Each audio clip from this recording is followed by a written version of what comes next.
ነብዩ መሐመድን ትወጃቸዋለሽ? በጣም። ለምን? በመሐመድ ሰለላሁ ዐለይሂ ወሰለም ምክንያት ነው ቁርአን የመጣው። ቁርአን ምንድነው?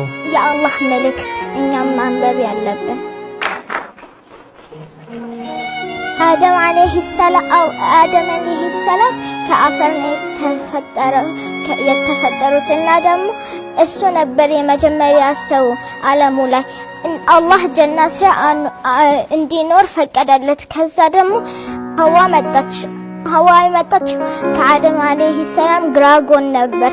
ከዛ ደግሞ ጀና ላይ የኖሩ አላህ ፈቀደላቸው ከሁሉም ዛፍ የሚፈልጉትን ፍራፍሬ እንዲበሉ፣ ግን ከአንድ ዛፍ እንዳይበሉ። ከዛ ደግሞ እንደዛ ለብዙ ጊዜ ሰሙና አንድ ቀን ሸይጣን መጣና ወሰወሳቸው። በሉት። በጣም ፈሩና ተደበቁ። ግን አላህ ሁሉ ነገር ማየት ስለሚችል አገኛቸውና ከጀና አባረራቸው።